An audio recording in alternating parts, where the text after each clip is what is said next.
Today, we're talking about LinkedIn.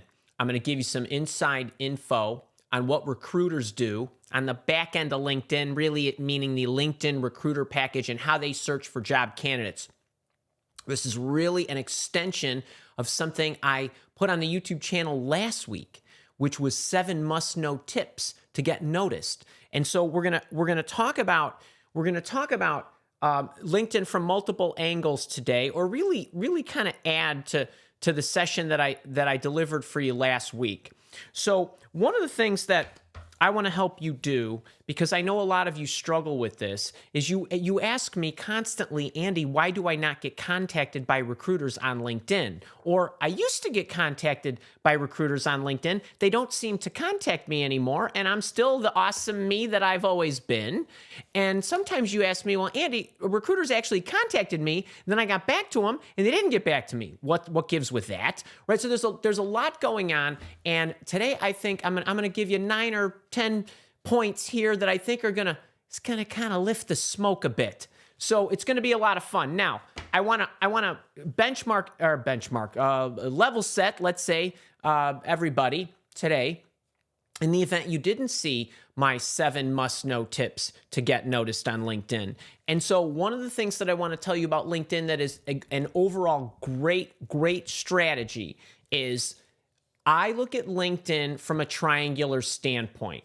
I was trying to figure out the best way to articulate this to you so you could be most effective on LinkedIn. That means have the best profile, have the best brand, get noticed by recruiters, be able to find the right employers, be able to pay attention passively to what is actually happening with employers that might be of interest to you. So I want you to understand there's really 3 components. There's a static component, a dynamic component, and a tracking component. The static component, very quickly, is essentially how it sounds. Static information you're going to put on your profile.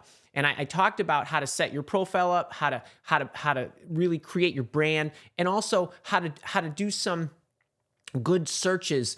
And I talked about that last week.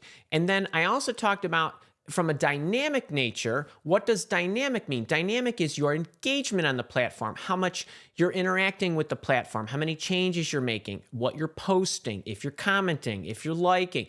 These are things that actually help LinkedIn understand that you are an active engager. And then there's the tracking element where you can actually proactively, deliberately, yet passively set up filters and searches so that you could view what's happening on LinkedIn in a manner that you would like to do that. And so I just want you to know there's really 3 kind of ingredients in the secret sauce. And then the video I put out last week is 7 must-know LinkedIn tips that get you noticed. That's already on the YouTube channel. I do not want to spend a lot of time today talking about how to set your profile up from that perspective of how do I look good, keywords, titles, headline. We talked about all that already. So if you're interested in that, it's on the YouTube channel. And while I was putting that free video up on my YouTube channel, if you're watching this with me in real time, last week I spent 9 hours, count them 9, doing a LinkedIn workshop with members of my job search coaching program. And there were 9 hours of actual live interaction where I went end to end, from the way you start setting up your profile, your brand, and everything along those lines, to actually what to do in a dynamic nature to actually make sure that you're doing the right activities on LinkedIn. We also did LinkedIn profile reviews. I also talked about how to actually set your searches up inside LinkedIn and outside LinkedIn, using Google Boolean, and also a few other things related to that, as well as professional networking, just good professional networking principles in general. But 2.5 of the 9 hours, we heard from a corporate recruiter, Janie, and we heard from an executive recruiter, Greg. So for 2.5 hours, they regaled us with how they use the system, not only how they use the system, but how they set up their dashboards, how they set up their searches, how they looked at LinkedIn profiles, how they looked at resumes. So we really got to go deep with these individuals who are doing this all day, every day. It's what they do day in and day out. And so what I want to do with you today is I'm going to give you a few minutes of what they shared with us, just so you could better understand some of the things that you could do that you might not think affect whether you're found or whether you make it into their search lists so that they can contact you about potential opportunities. All right, so it's going to be a ton of fun. So one of the things I'm going to show you, I'm not going to keep going back and forth to this, but I do want to give you a picture just so you can get a snapshot of some of the things I'm going to be talking about today. And one of the things that Greg did, the executive recruiter, was he said, look, this is a visual of a demo that I've set up for you, Andy and team. And you can see it's Andy demo up here over on the upper left. And Janie's dashboard looked just like this. This is LinkedIn Recruiter, and this is just a still shot, just so you could have a perspective. But up here over in the upper left, you might see this thing, 37 recruiter search. There's 37 people that were in this search that Greg had chiseled down based on some parameters that he set. So to no one's surprise, you would imagine that skills and these assessments up here where it says certified public accounting, he was selecting on a skill set he wanted. He could set it for particular companies he was looking for, schools they attended, industries, manufacturing. And then he was set up his spotlights, this circular title here, kind of on the left third of the page. And what you'll notice across the top is there are things like open to work, active talent, rediscovered candidates, internal candidates interested in your company. And then this woman here whose name and titles and companies I've blacked out, or I should say name and companies I blacked out, is a controller. And you can see she came back at the top of the range because she's a certified public accounting, interest, high likelihood of interest. So there's an indicator and an algorithm LinkedIn uses to place a tag on you. It says she's open to work, she's an active talent, she's closer in your network, she's got a connection, and then there's some activity down here that say messages.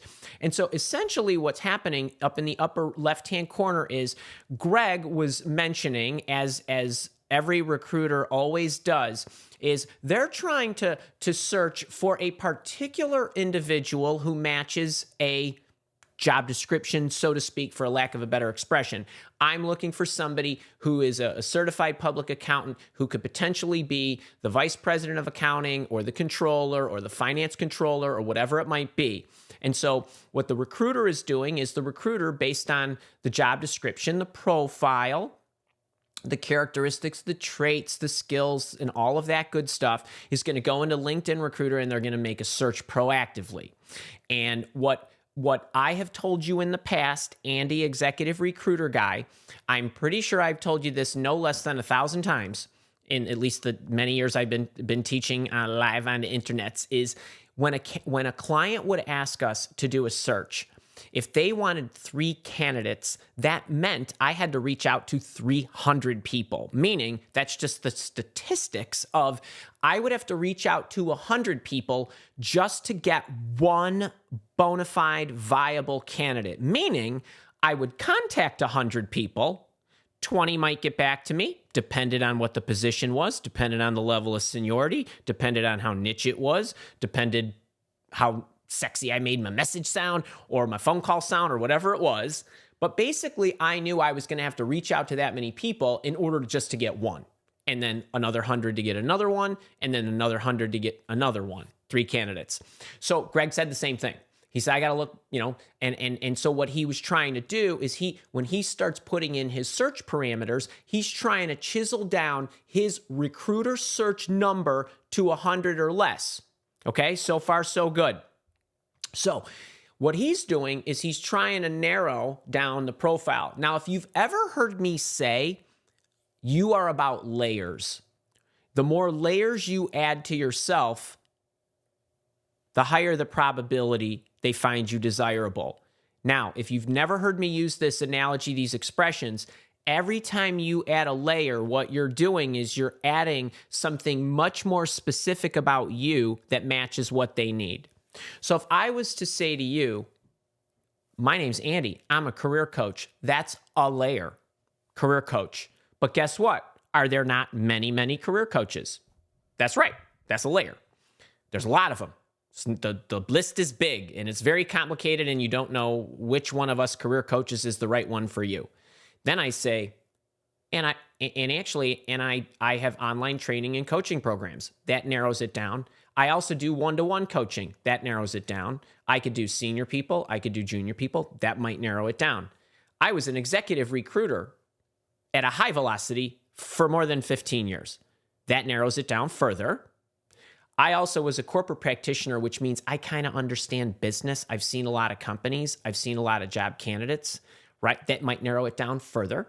I'm an author, maybe more. Maybe that carries some cachet with you, right? Speaker, blogger, yada, yada. Every time I add a layer, I become more and more unique. You're a project manager. Great. So too, I could walk out my front door and probably hit a half a dozen before I reach the street, right? Kind of thing. But I'm a project manager in healthcare. That's another layer. I'm a project manager in healthcare, but I also understand payers, providers, pharma, biopharma, pharmacy benefit companies, right? Whatever it might be. I understand customer solutions within pharma, another layer. And every time you add a layer, you become more one of one. So what Greg is trying to do is he's trying to keep whittling that down with layers. He didn't use this word, I'm using this word, but basically through skills and assessments, maybe the companies they work for, the geographical location, right? The industry and so on, certification, CPA, MBA, whatever it might be. Okay, we tracking so far. All right, so you're trying to add some layers. Now there are other things, and those layers I just mentioned, we talked about in my first video that I referred to, right? The way you set your profile up, you want to make sure you're getting your layers in there with headline, with titles, with keywords, with skills, with those kinds of things, okay? So the layers, that's taken care of. But what the recruiters do is they set up these spotlights, which I just showed you. He had these spotlights running across the top of his dashboard, as did Janie. So they use these spotlights, and what these spotlights do is it helps them also not only based on the layers they've entered in and the keywords they've entered in and the parameters, whether that's geographical or whatever it might be, as that starts to narrow down the list of job candidates or potential candidate targets for them, there are other layers that also coincide with your skills, your keywords, the fact that you might be a perfect match, but there are other things that you can do in order to elevate your probability of being seen by them. And that's what the thrust of this talk is about, is what else can I do? Okay? That's where we're going with this. So, open to work. I talked about this. Make sure it's set to open to work. You don't need to put the green circle around your face. Just let the recruiters know, except, what is this little squiggly picture here? This is like a flat line. This makes you like everybody else. It's like noise. Everybody's got that thing set. Okay, so there's millions and millions and zillions and billions of people. I don't even know what the number is anymore on LinkedIn. It's like, I think it might be everybody with a pulse, right, is on LinkedIn. And 88% of them have the open to work thing set, kind of thing. All right, so that's the first one. That's not going to do a whole lot for you. Next one is, what about this? Active talent. What does this active talent mean? This woman who was a controller had this label called active talent. Well, active talent is an indicator and an algorithm LinkedIn uses to actually let the recruiter know, hey, that Andy guy, he's active. He's actually been tinkering with his LinkedIn profile. He actually has made his resume available to you, right? These kind of things. And so there are other settings and things that you can do that make you appear active. All right, so this is another thing for you to do to show them. So when a recruiter is looking, says, oh, James is open to work. He's also active talent. So he's pretty active with his profile and updating it. He's probably doing things because, right, he wants people to know he's open for business, kind of thing. All right, so that's another one. And then, how about this one? Company connections. So is this person connected to somebody in my network? So actually, if you, whoever you are, right? Catherine, I see you down there, Catherine. If Catherine is connected to Kara, and Kara works at the Mile Walk Academy, but Andy's the recruiter and Andy's doing the search, and Catherine's name pops up in my filter, Catherine's likely going to get a label that says closer in your network, meaning she's connected to people at your network or at your company first degree. So Kara works at Mile Walk Academy right now and hopefully forever, and you happen to be connected first degree. I'm going to like that. So some of you say, well, Andy, should I connect with the people I'm interviewing with? And I always say, no, don't do that. I still say, no, don't do that. But before you're interviewing with the company, or if you're trying to interview with the company, you might want to try to connect with the recruiters at the company. Both the recruiters, Janie and Greg, said they happily accept connection requests. You know, they like it because recruiters are going to do that because the recruiters want to expand their network. So this might be something that you might want to think about. What about connecting with the teammates or potential teammates or something like that? So you might want to consider that. Then there's interested in company. Now, interested in company is actually quite interesting because if you go to the corporate web page on LinkedIn, meaning the company page on LinkedIn, if you go to the jobs area, there's actually a button that enables you to say, I'm interested in your company. And I would highly recommend that you click that. But there's other things you can do because interest in company is also showing an interest in the company. So if you are engaging and commenting and liking posts from the company page, that gives you this interested in company label. In their search, when the feed comes back to them, you will get a tag that person is actually interested. And that's not just like checking that button, but if you're engaging and commenting, whether it's free or organic or inorganic or sponsored content even, you still get credit for that. Okay? So this is another thing you can do to kind of elevate yourself into the spotlight. And then this one I particularly like. There's something called rediscovered candidates. Now, I don't expect you to memorize that screenshot I just showed you, but Greg had 52 rediscovered candidates in his pullback, in his search. What does this actually mean? Well, rediscovered candidates means that the team, people on the recruitment team, people internally, have interacted with you before. What could that be from? You know when you say to me, Andy, a recruiter sends me a message, and, you know, Andy, I'm a database administrator, and they sent me a position that was a sysadmin. That's not even me, so I didn't respond. To which I say, well, don't be a silly head, right? Respond to them. Say you'd love to get on the phone, and you'd love to talk to them, and you could be happy to help them. If, you know, you're not the right person, you'd be happy to lend your network, and you can give them sysadmins.